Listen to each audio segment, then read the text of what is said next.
We stand together or we fall together. This is why our main duty is to build a vision of tomorrow. NASA's plans for a manned mission to the moon in 2033 or to Mars in 2043 are important. But what is even more vital is our desire to start fresh, to start anew. Let us start dreaming again. This is exactly the message of the organizers of today's masterclass, which is Poland's CNT Foundation and the Vatican Pontifical Council for Culture. This introduction makes it easy for me to present the main idea of the second part of the masterclass, which will be centered on the new vision of man. Where do we go from here? And this new vision has to center around such values as brotherhood and relationships between mankind, values in economy, and a greater attention to environmental protection with the help, among others, of artificial intelligence.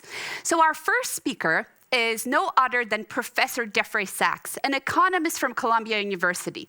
Professor Sachs became famous as the economic advisor of governments in the post-Soviet countries after the collapse of communism and at the time of the political transformation of the region of the 1990s. At the age of only 35, he was the economic advisor of the Solidarity movement in Poland, headed by that time by the Nobel Prize laureate Lech Wałęsa, who later became Poland's president. Today, we are counting on you, Professor, to advise us on how to overcome the really existential societal questions, such as exclusion and social inequalities, that are really remain a huge disease of the 21st century. Professor Sachs, the floor is yours.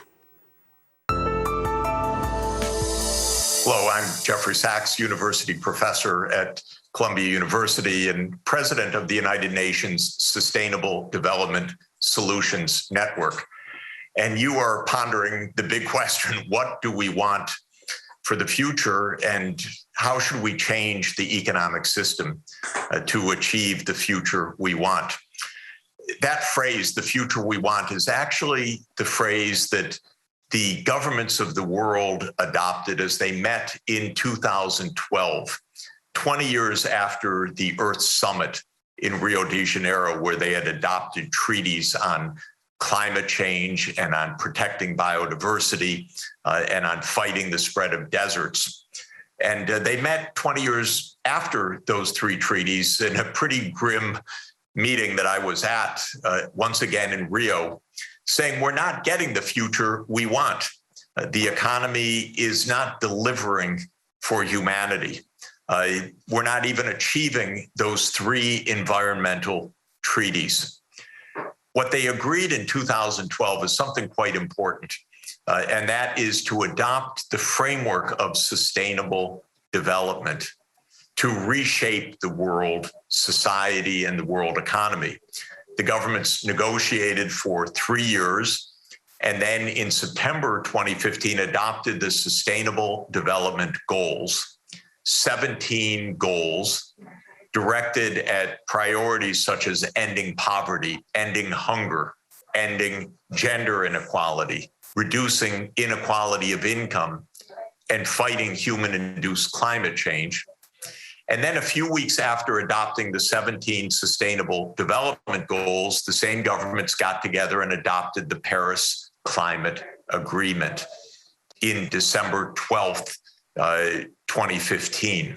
And that said, all governments should take decisive actions to stop human-induced global warming and to aim to keep it below 1.5 degrees Celsius warming compared to the pre-industrial average Earth temperature.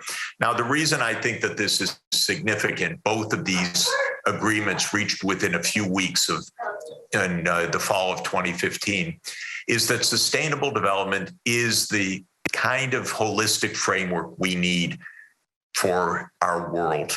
You know, the world is buffeted by so many stresses, huge gaps between wealth and poverty, social exclusion, and multiple massive and growing environmental crises, climate change, mega pollution, loss of biodiversity, pandemic diseases like COVID. And we need an approach that says, We need a holistic society in which people are not left out, indeed, in which now billions of people are really left out. We need a society that is organized to protect nature because we depend on it. And we need a society in which the scourges of poverty in the midst of great wealth are attended to. Now, for me, it was quite moving that Pope Francis opened the session on September 25th, 2015, in which the 17 Sustainable Development Goals were adopted, because Pope Francis issued a wonderful encyclical, Laudato Si, earlier in 2015, where he called for that holistic approach, what he called integral and sustainable human development. And in Laudato Si, Pope Francis says that our interdependence globally obliges us to develop a common plan for our common home. He says we're so interdependent, we will not survive unless we and thrive unless we have that common plan. His most recent encyclical, Fratelli Tutti, also emphasizes the need for cooperation, for the encounter with strangers, for the respect across cultures. So you put together Laudato Si and Fratelli Tutti. It's a very powerful guidance, an ethical, moral guidance for this notion of sustainable development, which means prosperity, social justice, and environmental sustainability for the whole world. Now, as an economist, I work every day on this set of challenges and believe that we have the wherewithal, we have the technologies, we have the wealth, we have the capital, we have the skills to achieve sustainable development for the world. We're so rich, actually, that even the 2,700 billionaires on the planet and their $13 trillion of wealth, just those handful of people, 2,700 people, could finance a tremendous amount of the investments needed to end poverty, end hunger, end the tragedy of children without places in school, ensure universal access to basic health services, to ensure clean water and sanitation, and the like. There's no justification whatsoever for this material deprivation and social exclusion in a world with the technologies that we have, with the know-how that we have, and with the wealth that we have. Indeed, that kind of deprivation and social exclusion is not only morally wrong, it is practically devastating. It leads to conflict, to unrest, to instability, to refugees and displacement that have such adverse consequences for the whole world. Now, the basic point I would emphasize as an economist is that a free market system will not get us to the future we want.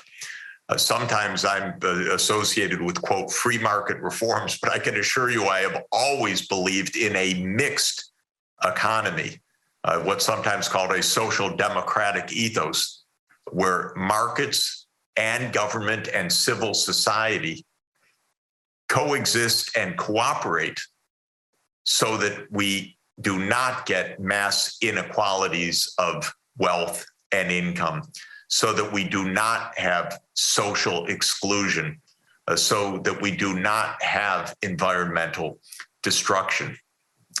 A market system by itself will not ensure that kind of inclusion, that fair distribution of income, and certainly not the environmental sustainability. For that, we need clarity of goals, and we need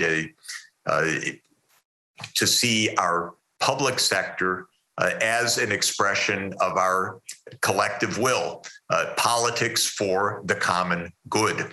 And one of the most pressing and important aspects of the common good today for all of us in the world today and for future generations is to transform our energy systems from fossil fuel-based energy systems to zero carbon energy systems so that we stop this ongoing and tremendously damaging and even more threatening human-induced climate change.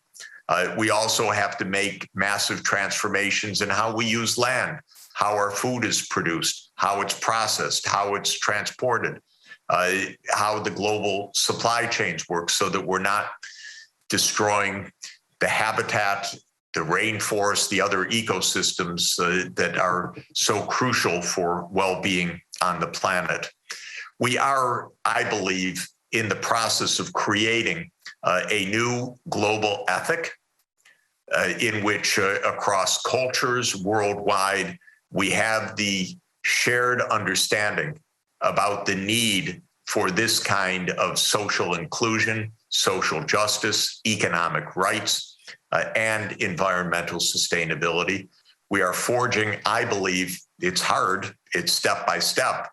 There's a lot of forces fighting it, but we are forging a new kind of economy in which wealth is better shared, in which wealth is better redistributed, in which every human being is afforded the dignity and the economic rights to ensure that dignity, and in which we absolutely ensure that nature is protected and that our technologies are used for the common good, not for geopolitical confrontation or competition or conflict. So I greatly appreciate the chance to share these thoughts with you. Please join the sustainable development effort. Please organize your thinking around the Sustainable Development Goals and the Paris Climate Agreement and the Convention on Biological Diversity to protect life on the planet. If we act together, we can achieve the future we want. Thank you very much.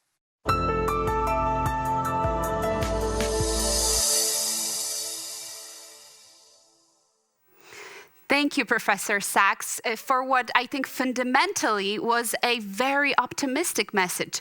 Let me cite you here. You said we have the necessary means, the technologies, the wealth, the capital, and the skills to achieve sustainable development for the world. So I guess really it is in our hands to make that difference, to attain these goals. Thank you, Professor Sachs. Before we move into our discussion with our guests here and before I will introduce them, please let me allow us to connect with yet another online speaker, which is right now in London, Kate Raworth. Hi, Kate, are you here with us? I see you. Great to see you here. Hello. In his book, Let Us Dream, Pope Francis invokes women economists. He says that women actually promote an economy that is geared not only towards growth and profit, but also one that is more inclusive and people-centered. And you, Kate, are one of the women that actually Pope Francis points to. You are the author of the book Donut Economics. The book in 2017 found itself as #1 in economics in the list of the Financial Times. So it's a true honor to have you here, Kate, with us. And let's start with a few words from you, opening remarks, and then we'll move into discussion with our studio and our online audience. Kate, the floor is yours. Thank you, and it's an honor and privilege to join this masterclass. So as Jeffrey Sachs was saying, we have the resources and the technology and the means to transform the world. What I want to add is that we need the mental models. We need the understanding of the direction we want to go to make that possible. And I'm going to talk about it under Donut Economics. So let me start by taking us to the 20th century economics that I think we all need to leave behind. I was a student in the 1990s of economics, and I believe these ideas are still too influential today. The first image that is often taught is the image of supply and demand. That puts the market at the center of our vision. It means price is the metric of concern, and anything that falls outside the price contract gets called a market externality. Well, we are now witnessing the near death of the living world, and we cannot go around calling that an environmental externality. We must begin with the essentials of life, not let them be treated in the margins. Then there's the selfie, the portrait of humanity at the center of traditional economic theory, and that is rational economic man. If he was drawn, he'd have to look something like this. He would be a man with no dependence, standing alone, with money in his hand, ego in his heart, a calculator in his head, and nature at his feet. He hates work, he loves luxury, and he knows the price of everything. This is merely a model of humanity, but it actually changes students. The more they learn about this model of man, the more they say they value self-interest and competition over altruism and collaboration. Who we tell ourselves we are shapes who we become. And if we are to thrive as 10 billion people together on this planet, we need a far richer portrait of ourselves that actually nurtures the best in human nature. And then there's the goal. The goal of mainstream economics is so deep, it's often unspoken, but we need to make it visible. It is the idea that economies succeed by pursuing endless growth measured in GDP. And that's no matter how rich a nation already is. I'm sitting here in the UK, one of the richest countries in the history of humanity. And yet our politicians and economists believe that our success here, like elsewhere, depends upon yet more growth. We need to move away from the idea that success lies in endless expansion. And I believe these ideas and many others have actually contributed significantly to the crises that we now face at the beginning of the 21st century, from climate, from financial meltdown to climate and ecological breakdown to COVID lockdown. These crises may be reported differently, but they all emerge from systems based upon endless expansion. And they hit with sharp inequalities of gender and of race, of wealth and power, of global north and global south. We need a new vision of an economy that actually supports and enables us to thrive. And for that, I offer a donut. It's the only one that turns out to be any good for us. So the goal here is to leave nobody in the hole in the middle, falling short on the essentials of life. And these are drawn from the Sustainable Development Goals' social priorities. So all the governments in the world have already agreed that every person in the world has a right to live above that social foundation. Leave no one in the hole. But at the same time, don't overshoot the ecological ceiling, because that is where we put so much pressure on the life support systems of our planetary home. We kick our planetary home out of balance. We cause climate breakdown and ecological breakdown. So the goal of the donut is to meet the needs of all people within the means of the living planet. If that's the goal, we are very far from that, as all of the red in this image shows. It shows us extent of human deprivation falling short in the whole, and it shows us the extent of ecological degradation already, overshooting those planetary boundaries. Now, this is a global picture, but we can bring it down to the level of nations. And this clearly shows us that every nation in the world must transform. Malawi needs to eliminate that human deprivation without overshooting planetary boundaries, as all countries before it has done.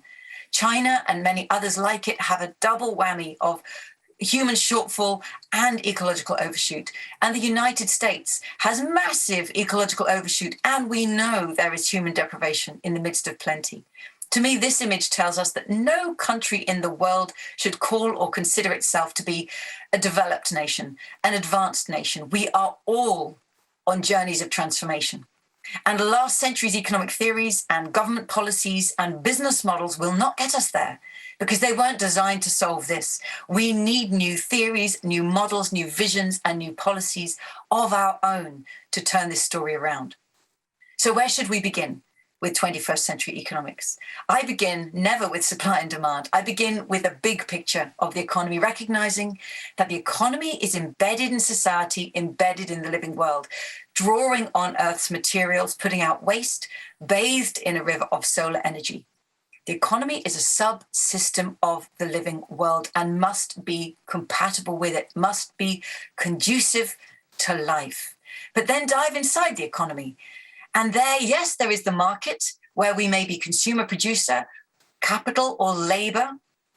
That is the space of the old economic thinking, but we must add to it. As Jeffrey Sachs, I think, was strongly pointing out, we must add the important role that the state plays as public servant or resident voter or protester. These are all important roles that we each can play in relation to the state.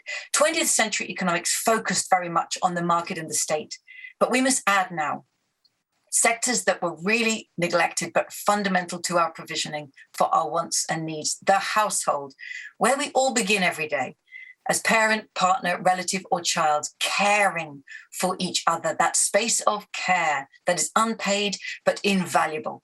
And the commons, where people come together to co-create, share, steward, and value what they co-create. Again, often unpaid, but crucial.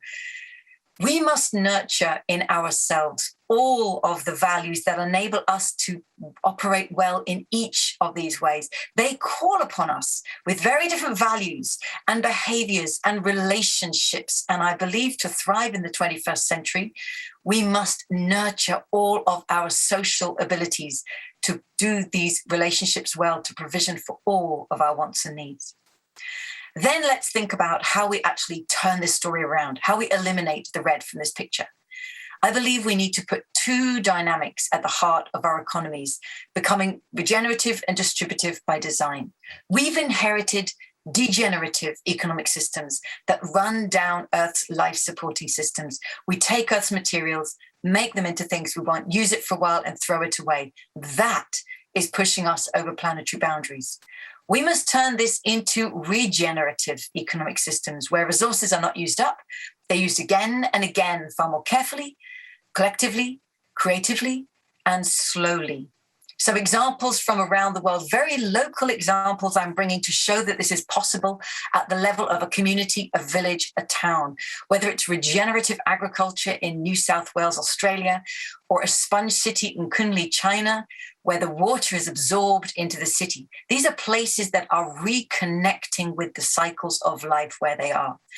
Or on the technical material side, circular construction in the city of Amsterdam, where materials must be used again and again, and getting fossil fuels out of transport in city centers worldwide. These are just the beginnings of the regenerative revolution that we need, and that must become normal everywhere.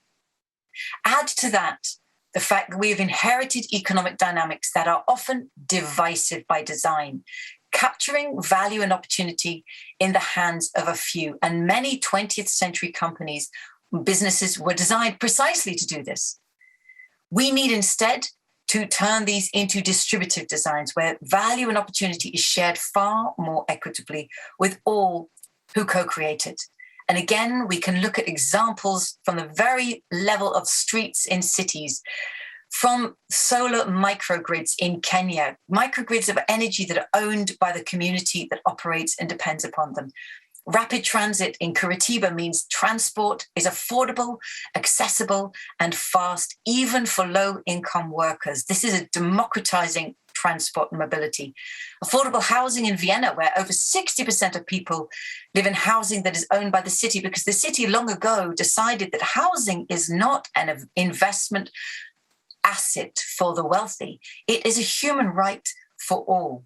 And then in Togo, open design, using open hardware, the commons, the creative commons of open source hardware and software, bringing the digital revolution to communities that would have to wait far too long if they relied upon the market alone. Some very grounded examples of distributed design that need to become far more widespread everywhere.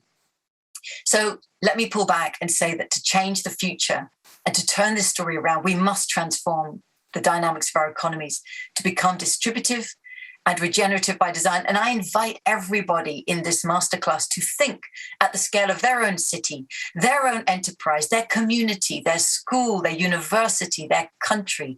What would it look to turn these dynamics into the normal dynamics of where we live? Let me finish by saying I want to pull out and say goodbye to 20th century economic thinking. It does not serve us in this century. And it's incredibly exciting to me to know that many young graduates and thinkers and doers are putting 21st century economic ideas at the heart of their own enterprise and innovations. an economy that's in service to people, in service to life, nurturing human nature so that we meet the needs of all people within the means of the living planet. We at Donut Economics Action Lab are working with innovators and pioneers around the world to bring these ideas to life, and I do hope that you'll join us. Thank you very much. Thank you very much, Kate. And thank you for bringing these fascinating mental models into the discussion. I think one thing you said at the very beginning stands out specifically. Who we tell ourselves we are is who we become. So we really are in a constructivist nature. We can shape the world around us through changing our mental models. We will move into questions to you right away, but let me first introduce to you and to the entire audience our incredible guests here with me at the studio. On my right, I'll start here with David Gregos, who is the director of the Konrad Adenauer Stiftung in Poland. He's an economist. He is a political scientist. Before coming to Warsaw, he actually led the Santiago office of CAS in Chile. David, it's great to have you here with us. On my left, on the other side, is Bartosz Kuźniar, who is a philosopher, translator, essayist, who is also very interested in the philosophical dimension of contemporary economics and economy. We'll talk about this more.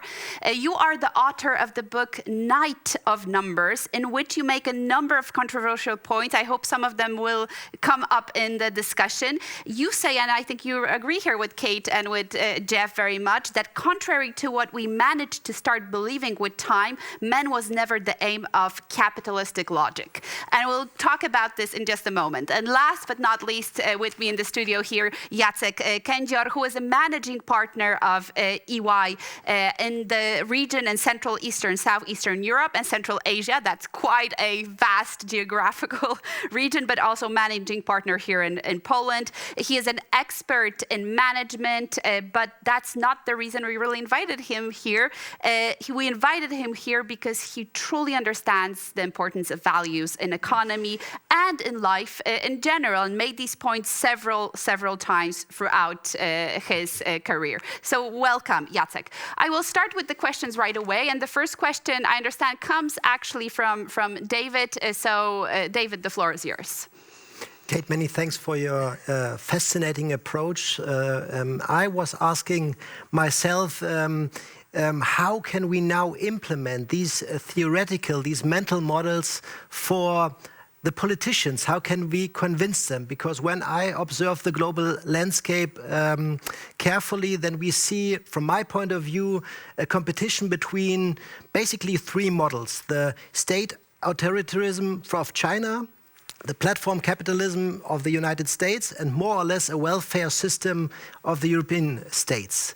And how can we integrate these models into a broader landscape, and how can we convince politicians to really look on the issues you mentioned: more equality, distribution, caring for the global common goods, and really to think broader than the mere economic facts? A wonderful question. I think many politicians are very aware that the old frames and the old methods that they've been using, the old values and political visions they have stood for, do not serve these times, and they do not take us into the future we need. They are leading either to massive social shortfall or ecological overshoot. And I hear in the speeches of many politicians them searching for a new language and a new way of framing what we should be standing for. At the same time, I find the most persuasive way of engaging with politicians is not to try to persuade them. I've never tried to persuade any politician. I find they're most persuaded when they see their own peers, other mayors, other ministers, other governments, already starting to take this action, already starting to put it into practice.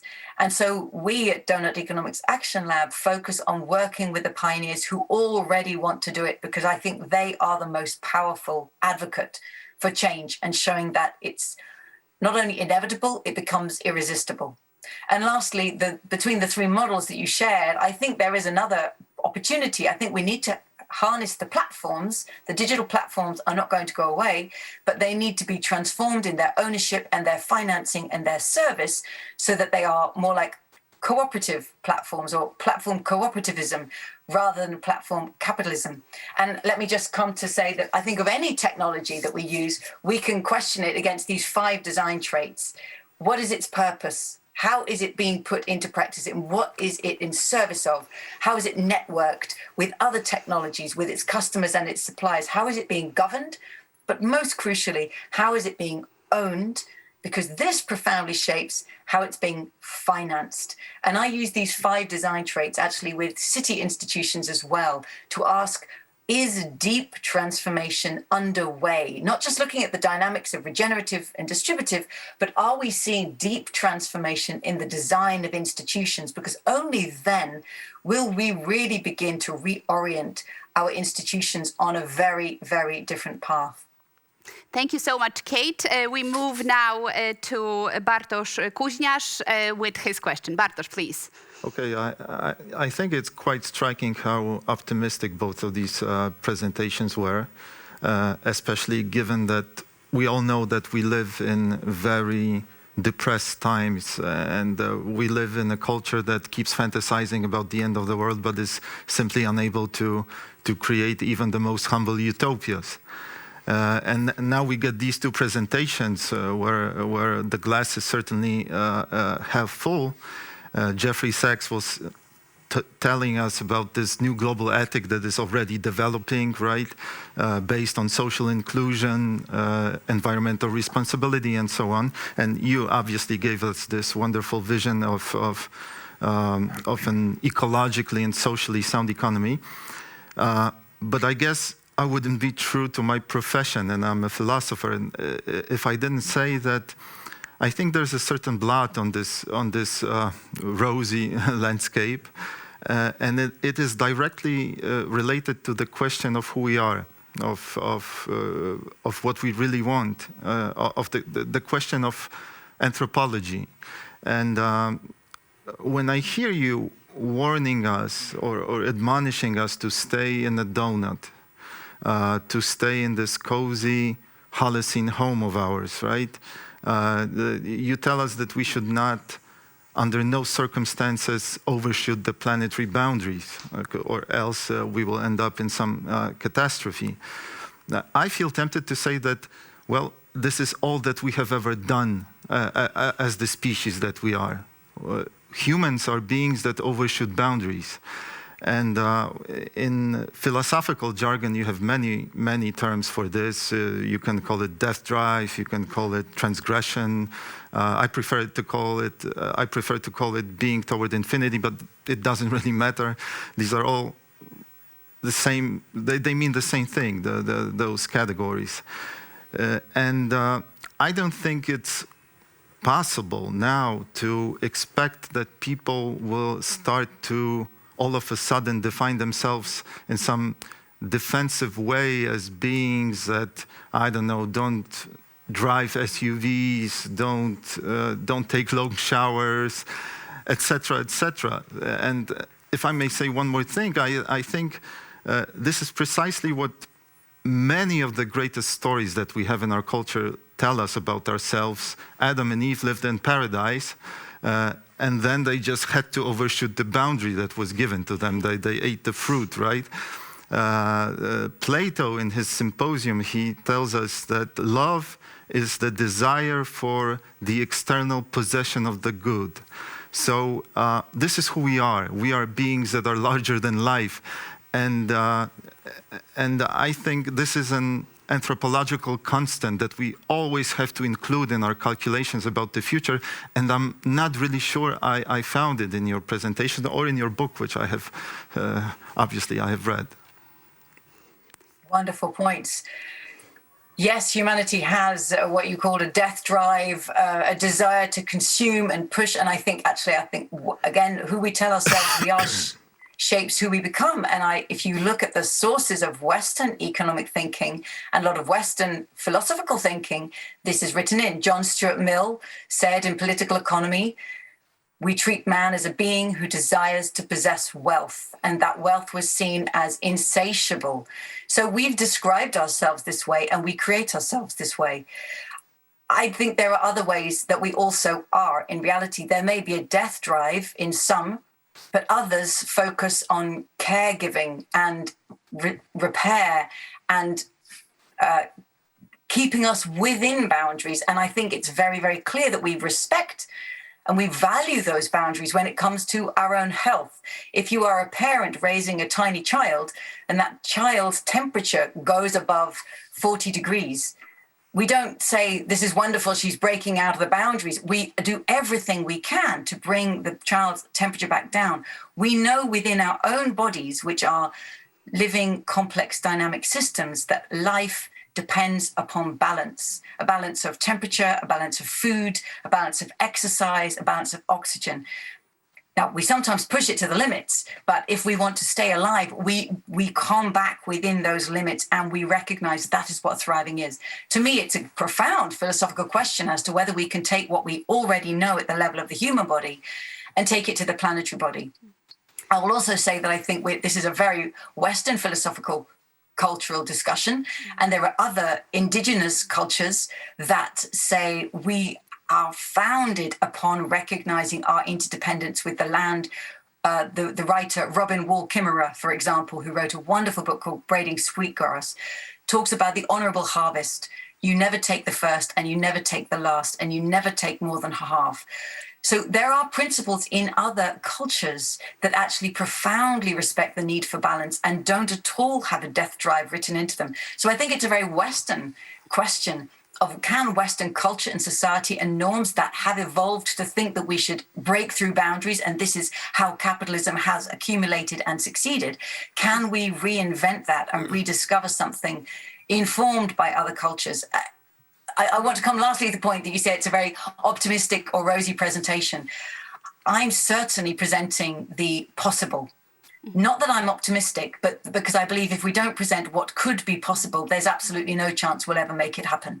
So if we say it's too late and we are too many and we are too driven to overshoot, we probably make that come true. So in part of a much broader set of change makers, I choose to stand in a place of speaking continually to what could be possible and what would enable us to thrive, because I think there are, as many people are driven by a death drive, there are equally as many people driven by a desire to regenerate and restore life. It's all up for grabs, all in the balance as to where that goes.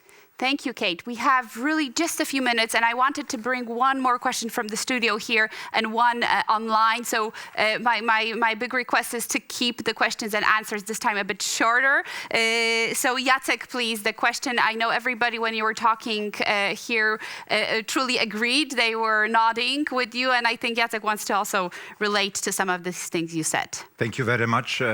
So I come at this a little bit a different perspective. We are currently in the time of pandemic, post-pandemic. We have probably unprecedented experience for our generation of a year and a half being in this situation. Yeah? And what I can see, talking to the clients, meeting entrepreneurs, I can see how big impact it has on a business. On the one hand side, I can see, organizations started to consider their purpose. What's their purpose? I can see the change in style, leadership style, management style. I definitely see the people becoming at the center of the organization, not to talk about labor shortages in a number of places currently, especially in services. So my question would be, how do you, looking at this situation, this experience, how this will actually impact, the evolution? Because I see more and more humans being actually in the center. And that is actually maybe one positive outcome of this experience that we had for the last year and a half. And Kate, if we can really take a minute and a half to answer, so we still can bring our online audience here. Absolutely. So I will say that I think it's fantastically important that companies are looking at their people, and as you began, looking at their purpose. And I'm just going to go back here and say, with every enterprise that we work with, we believe that we need to redesign business models for the 21st century. Every company needs to be asking again, what is our purpose? What are the networks that we move in? Our suppliers, our employers, our customers. How do we relate our values to them? How do we govern ourselves? But crucially, for companies, how are we owned? Because how we are owned, whether it's by a private entrepreneur, a family, the state, the employees, capitalist markets, the shareholders of venture capital, this will profoundly determine what finance is doing, whether finance is in service to this purpose or extracting value for the shareholders and the owners alone. So I believe these are times for redesigning the kinds of enterprises that actually exist and thrive in the 21st century. That we will not get there if we don't redesign business. Thank you so much. And we have now one question to you coming up from Alice Hendricks from the Global Leadership Network. She's the vice president of that network. Alice, the floor is yours. Well, thank you for the opportunity to delve deeper on this topic, the new vision of a man in regards to leadership. A key value of the Global Leadership Network and all of its activities and programs is everyone wins when leadership gets better. Now, of course, leadership is formed and expressed by women and men working alongside others in various contexts with opportunities and limitations. So, regarding the topic, the new vision of a man, I have a two-part question I'd like to ask of Kate Rayward. The first part is, what kind of a person and what kind of values will be essential for the next generation of leaders in order for them to serve people, communities, and countries in a time of rapid change? The second part of the question is, what can we as leaders of today do to identify, connect, and support the future leaders? Thank you very much. And actually, sorry, Kate, we have another question coming up. I was told just a moment. So let's listen to another question, this time from the University of Cambridge. So closer to you, definitely. Adeline DiMaggio has a second question to you. And we'll come back with to you to answer both of the questions. My question is about the new economy to Kate Raworth. And I was wondering in which way the new economy is humanizing, as in takes into account the dignity of the individual rather than their economic potential. So 2 questions on leadership and how do we promote good, sustainable leadership, and of course the question of dignity of humans in the model you're presenting.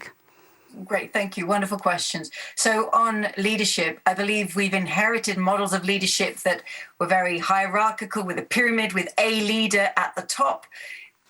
This isn't the way that leadership actually happens. I think models of far more distributed leadership, where many people are leading within different areas, connecting and collaborating, is a far more effective and democratic and distributed way of evolving the ways that we work. But in that leadership, again, I would say recognizing that some companies try to transform or try to say we're going to do business differently because we're going to have purpose-led leadership.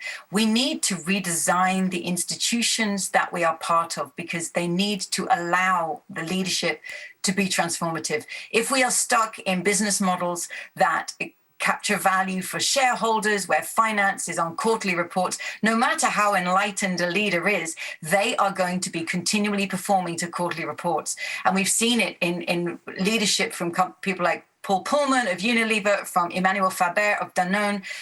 Eventually they clash with what the company actually is designed to do. So leaders need to be backed up by new business enterprise designs. And let me just come to the second question, that as I was showing with the 4 different sectors of the economy, we need to recognize our many roles. We may be a consumer or producer, but we're also a voter, a protester, and a public servant. We are a parent, partner, relative, a child, a commoner, a stewarder, and a sharer. And I think 20th century economics very much focused on the market-based characteristics and the values and attributes and norms that cultivated that. It's crucial that we recognize our roles in the household and in the commons, and these must come back. These skills and values must be nurtured again. It's a long journey, but we need the language of being commoners, of sharers and repairers.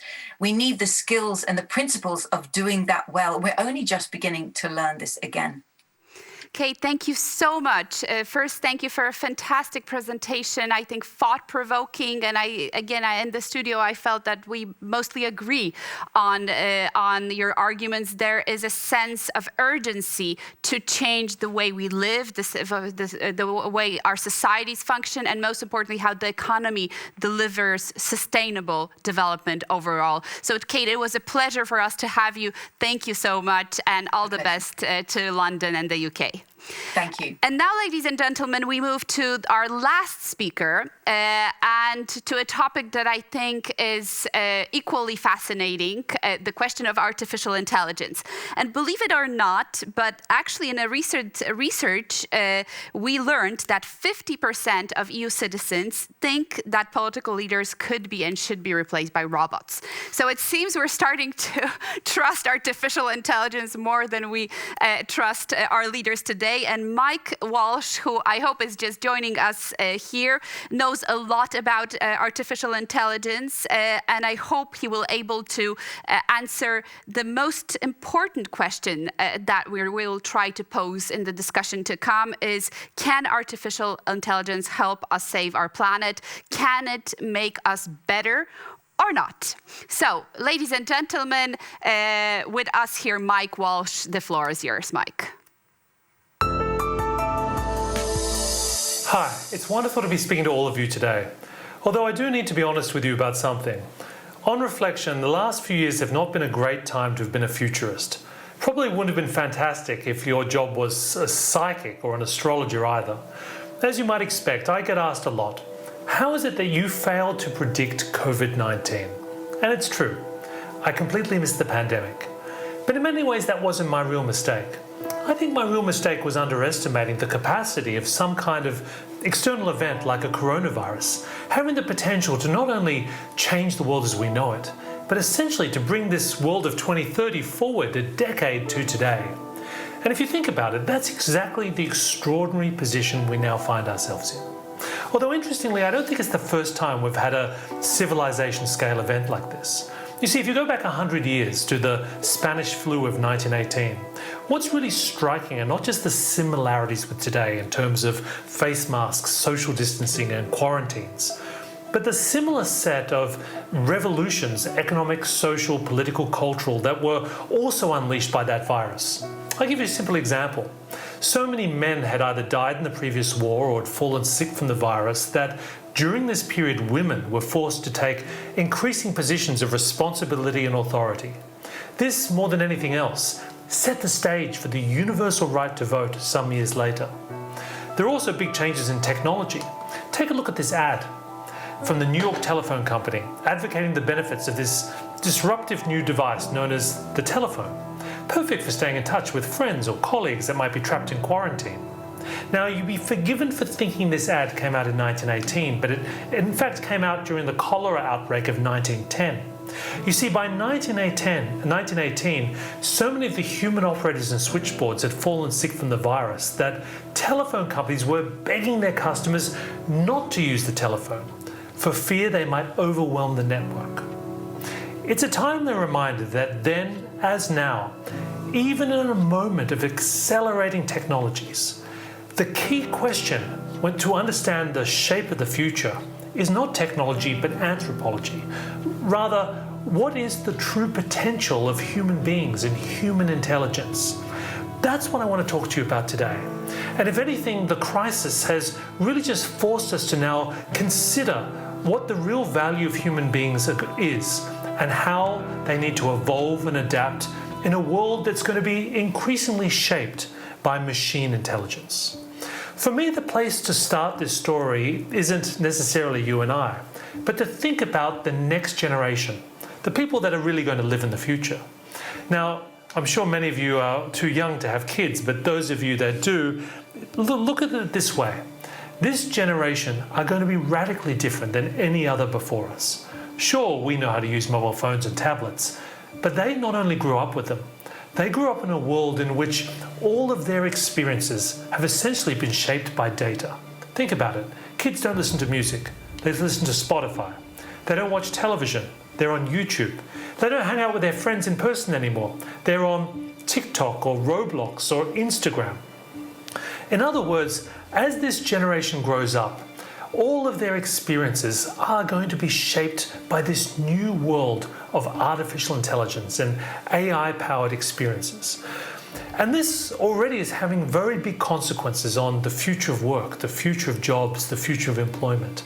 Many people are asking themselves, is this the end of the road? Do we still need human beings? Will there be human financial advisors? Will there be human engineers? Do we need people? Well, I want to make the case that not only are we only at the beginning of the story of understanding the potential of human intelligence, this is just the beginning of really understanding how we're going to be augmenting our capabilities with these new technologies too. I mean, if you look back in history, you realize we've been having these debates for some time. In the early days of the Industrial Revolution, people were fearful about the impact of automation. I mean, look at the cotton industry. When they first started bringing automation into this industry, the weavers were upset. I mean, here were machines designed to do their work. But interestingly, many of the weavers didn't lose their jobs. Their jobs changed. Because rather than doing the physical work, their job was now maintaining the machines that did the work for them.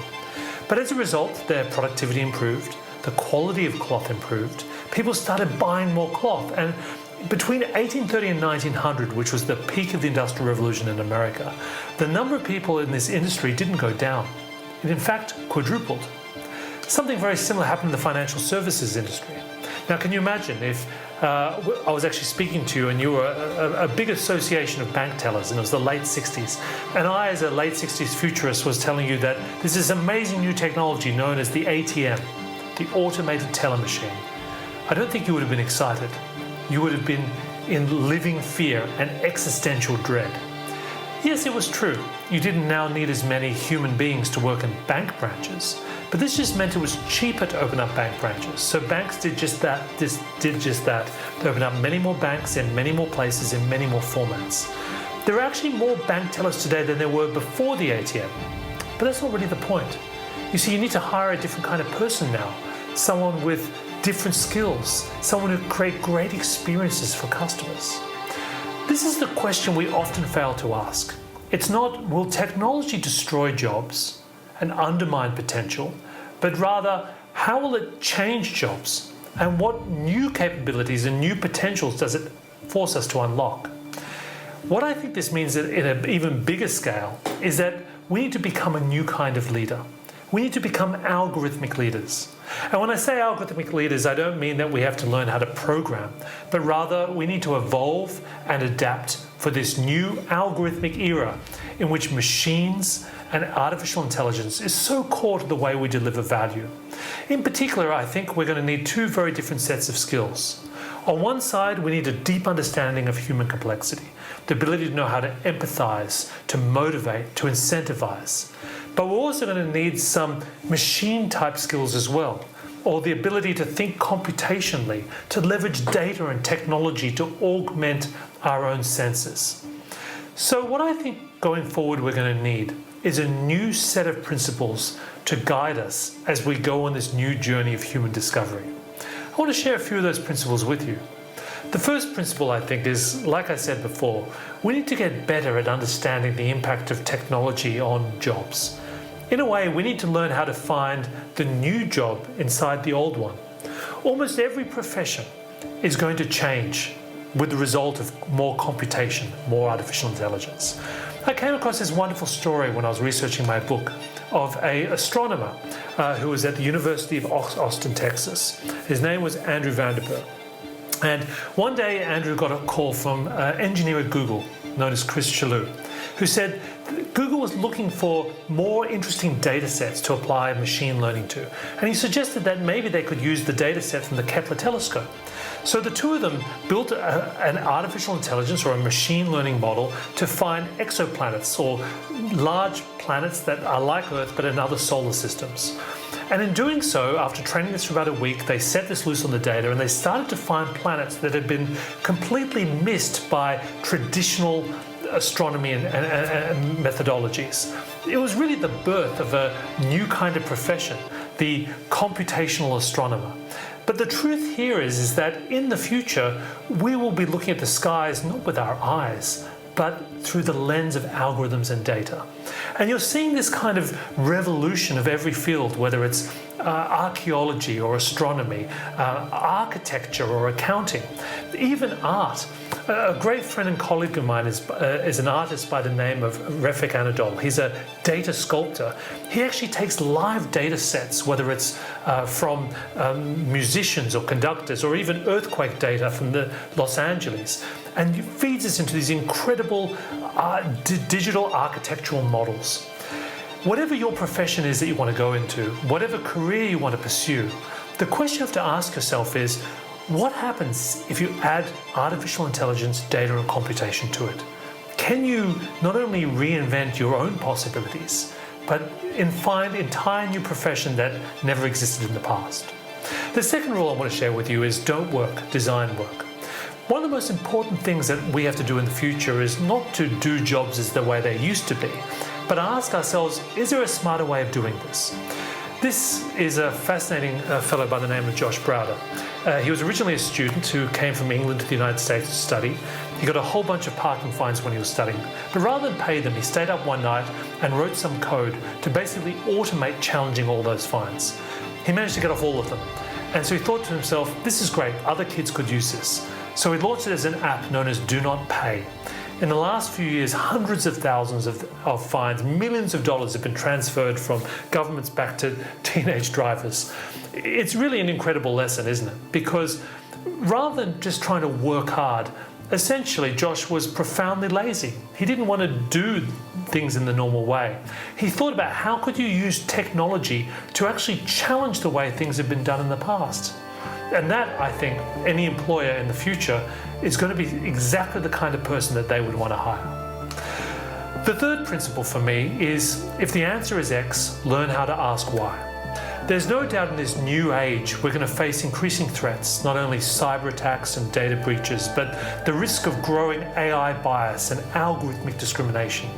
An important part of being a leader in this new era is not just understanding technology, but understanding the deep ethical issues at the heart of these systems that we have to design.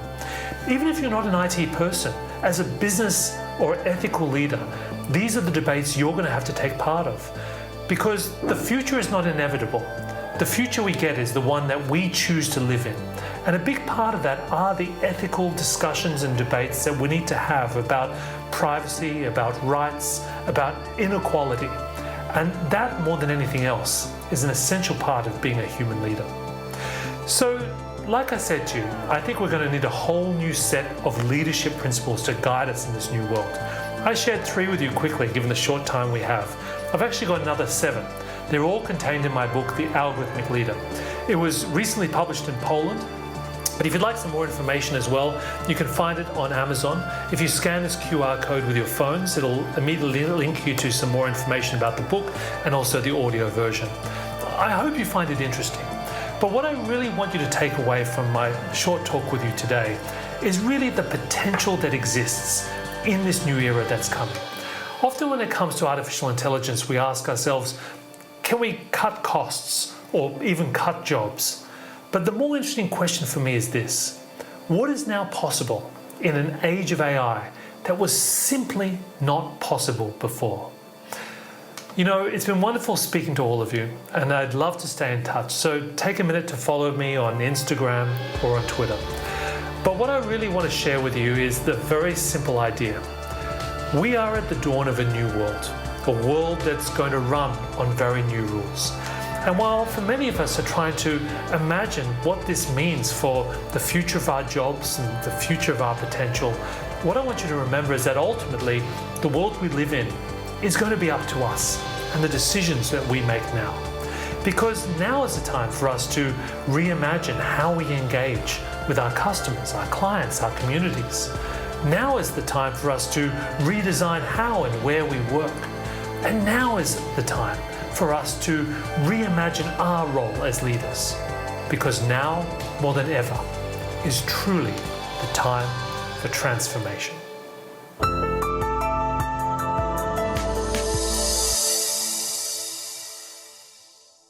Thank you very much, Mike.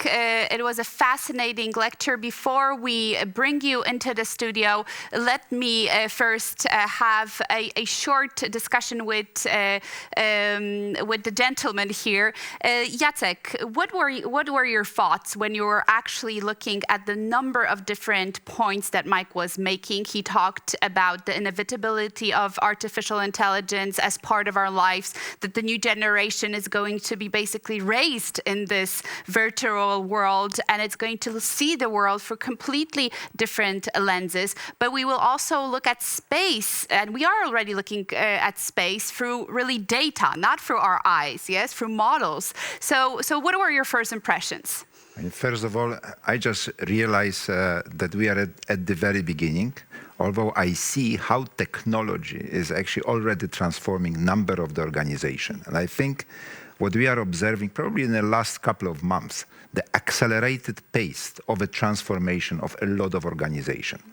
And that is driven predominantly by the technology. And that is something incredible, the pace, to the extent that I'm asking myself a question, whether we can really speed up.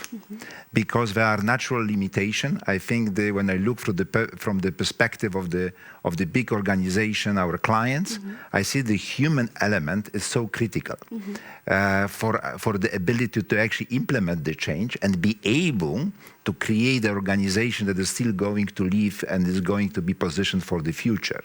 So I see this pace of change. So you're afraid it's going too fast, yes? I think it's going fast. I'm not maybe afraid, but I'm just thinking that there is a human aspect in this, how much we are able to cope with the change and the pace of change. And that is probably the reflection I would have. Thank you so much. Bartosz, from a philosophical perspective, are we human beings really wired to such a huge evolutionary change? Because evolution has been done for thousands of years. These were very small steps, basically not felt even in a generation, yes?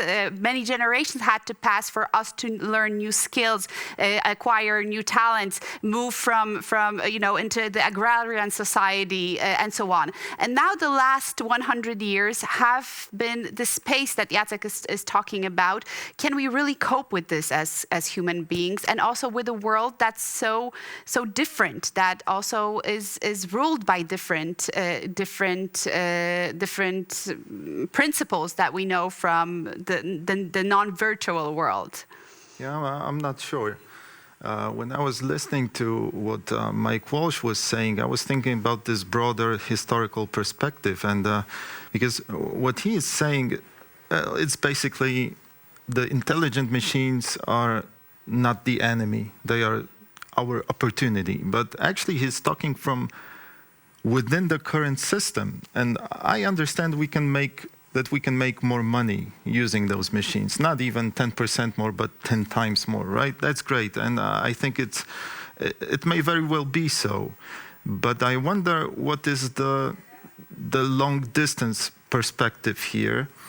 And I have this nagging feeling that we live in a world that more and more explicitly tells us to just get rid of our bodies.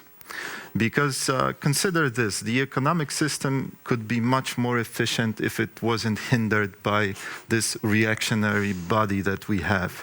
We have to sleep, we have to eat.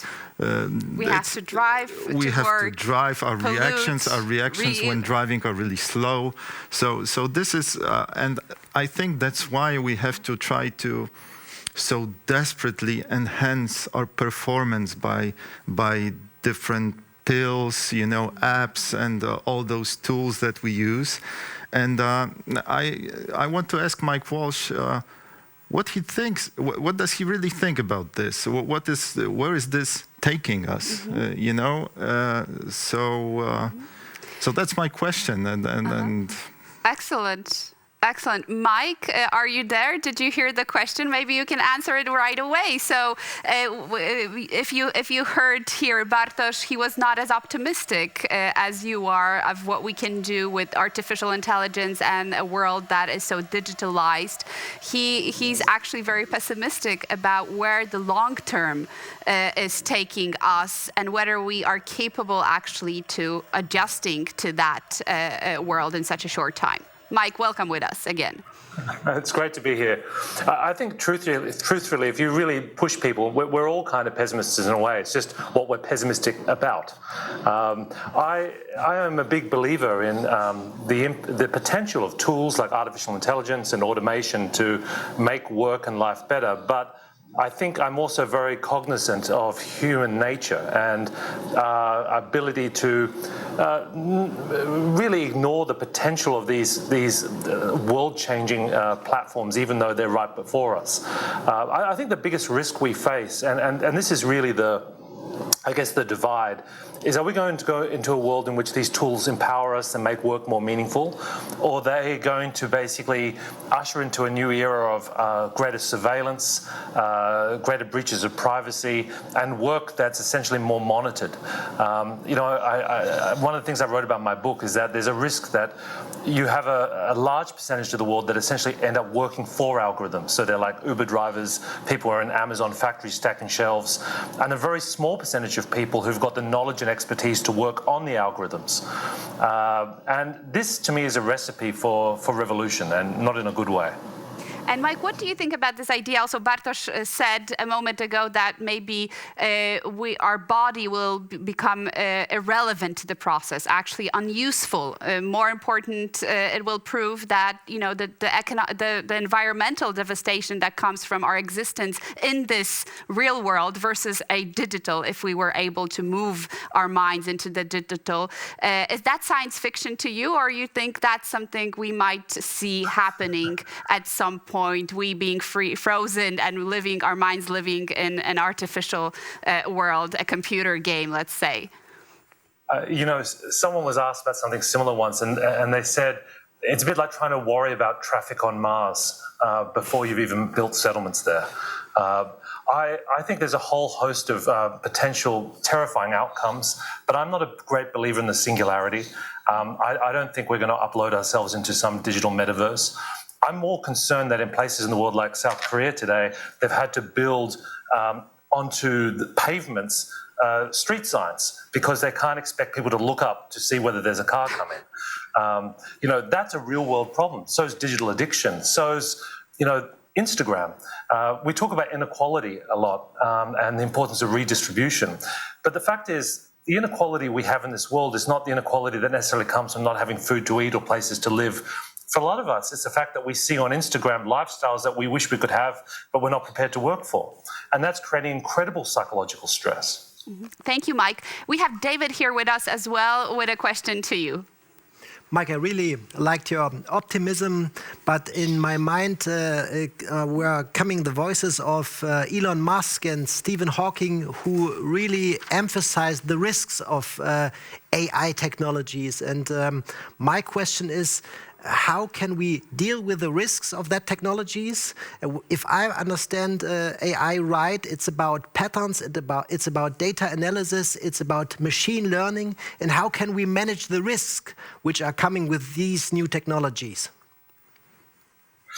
I'm a big fan of Elon Musk, but you have to be careful with any quote from him because he loves trolling people to get a response.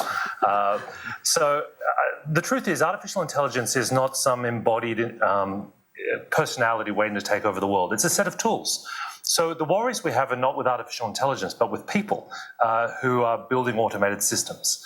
And if you're foolish enough to build an automated system, say a drone, and you mount guns onto the drone, and then you give that drone the power to make decisions whether to, lethal capabilities based on its own algorithms, then you're really just creating problems for yourself. So the challenge isn't AI. The challenge is what happens when you take human biases and bad human judgments and automate them at scale. And ultimately, that's an anthropological rather than a technological challenge. Thank you, Mike. We have also our online audience with us here. Aleksandra Przegalińska, who is the Vice Rector at the Kosmiński University here in Warsaw, Poland, has a question to you. Aleksandra, the floor is yours. Dear Mike, many thanks for your presentation. I'm Aleksandra Przegalińska from Kosmiński University in Warsaw, Poland. I'm also a specialist in artificial intelligence. And my question to you is related to mitigating fear of AI. I think leadership and artificial intelligence are recently two crucial topics that need to be well connected. And I'm wondering, what's your take on collaborative artificial intelligence? So collaborative artificial intelligence, how do you understand that? It's a great point. And you know, it's something that we've been considering for some time, which is that there are really three possible scenarios. One in which humans make all the decisions, another in which machines make all the decisions, and another that human beings and machines work together. And the fact is that these tools will all be used for different things. There are some types of decisions in organizations or in the world or in cities that are inherently deterministic. So although they're complex, you know that when something happens, something should be the response. But there are other types of decisions that are more ambiguous. It's harder to sometimes know the relations. And this is where machines can help us by making suggestions, making recommendations, but humans still need their unique perception that will provide context to those judgments. But you know what? There's a whole set of decisions that we need to make as a society that are inherently human-shaped.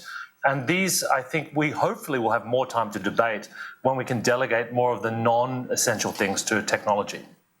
Thank you, Mike. And we have one more question that comes from online. Caitlin Valesco-Banzes from the World Youth Alliance in New York City. Hello, my name is Caitlin Velasco-Banez, and I'm an advocacy intern for World Youth Alliance headquarters in New York City. Today, I would like to direct a question to Mr. Michael Walsh. And to preface that, I want to highlight the description he provided in addressing an anthropological approach towards understanding the true potential of human beings, particularly because this reminds me of World Youth Alliance's Human Dignity curriculum and their belief that humanity is the world's greatest resource. Furthermore, what are your thoughts on the role of artificial intelligence in terms of advancing current and future international development goals? Also, as your ideas allude to the integration of humanities with STEM, in your opinion, based on the set of guiding principles that you articulated, what are some anticipated technological innovations and challenges in international education in terms of investing in future generations and empowering youth to respond to new challenges in their community? Thank you for considering these questions, and I extend my sincerest thanks to all in attendance for your time and attention to these important global topics. So education, youth, the future, how can artificial intelligence technology contribute to that? That's an easy one. Not easy to answer in 15 seconds either. Honestly, though, I think education is the main point here.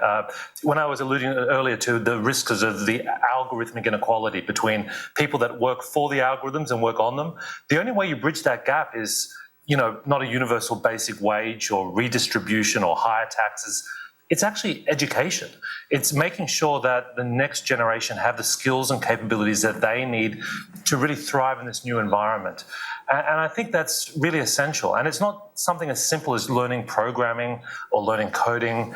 It's really developing, and this is as much a philosophical challenge, really that new mindset that blends the best of humanities and scientific and technical knowledge to really be leaders in this new environment. Thank you so much, Mike. I'm afraid our time is up, but thank you for this fascinating both opening statement and then our discussion with our experts and online audience. It was a true pleasure to have you with us, and we hope to have you back for other master classes in the future. And now, ladies and gentlemen, I think it's simply a wrap-up. I would like to thank our guests here, Dawid Gregorz, who was with us, Bartosz Kuźniarz, and of course, Jacek Kędzior, for the discussion for the support and for the reflection that we've had today. I would like to encourage our online audience also to follow us on social media, including our website, masterclassnasa.org. You will be able to see all these videos on our YouTube channel, so you can rewatch them and reflect on some of them, because we've really moved across the board from the questions of the purpose of the universe to the questions of the future of mankind and, of course, sustainable economy. So huge play of topics, but we've, of course, only have been here to inspire you to think more. And for the very last point, I would like to bring in again Kate's and Mike's mottos. Kate said, who we tell ourselves we are is who we become. And Mike said, the future is not invented. It is the one we choose to live. So this is, ladies and gentlemen, a call to action to you, because how our world is going to look like truly depends on our decisions we make today and your decisions that will shape the world.